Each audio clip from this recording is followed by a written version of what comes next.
Attachment सबको हो जाती है, किसी के गुड मॉर्निंग के मैसेज से, किसी के सिर्फ ये पूछने से कि क्या तुम ठीक हो। रोज़ बातें होने लगती हैं, मसाइल बांटे जाते हैं, भूख प्यास, सेहत, तबीयत, तंदुरुस्ती की फ़िक्र होने लगती है। कुछ दिनों बाद आहिस्ता आहिस्ता शौक़ कम पड़ जाता है ये पूछने का कि तुम ऑफलाइन क्यों थी या थे, तुम ठीक हो या नहीं हो।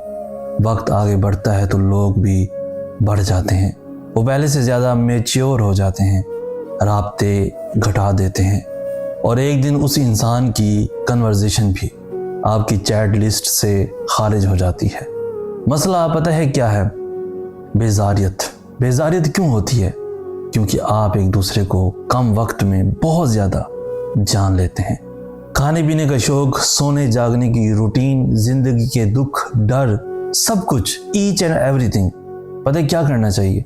जब कोई हाथ पकड़ाए तो सिर्फ हाथ पकड़ा करें, पूरा बाजू ना खींचा करें। कोई लाख कहे आप हमें अच्छे लगते हैं, शुक्रिया कहकर बात ख़त्म कर, उसकी बात का दिल पर असर मत लिया करें। लोग आपसे नहीं, उस तजस्सुस से मुतासिर हो जाते हैं जो उन्हें आपको खोजने का होता है। वो आपकी ज़ात में तब तक दिलचस्पी लेते हैं जब तक वो आपको मुकम्मल जान नहीं लेते। तो इसलिए आप ख़ुद को किसी पर भी आश्कार मत करें, राज बनकर रहें। जब तक राज बनकर रहेंगे तब तक अहम रहेंगे। जैसे ही लोग आपको मुकम्मल जान लेंगे वो आपकी कीमत घटा देंगे, आपकी कदर करना छोड़ देंगे और किसी नई चीज़ की खोज में निकल पड़ेंगे।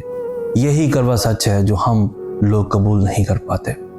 मज़ीद ऐसी इन्फॉर्मेटिव वीडियोस के लिए हमारा चैनल सैयद अहसन आस भी ज़रूर सब्सक्राइब कीजिए। हमें कहते हैं सैयद अहसन आस।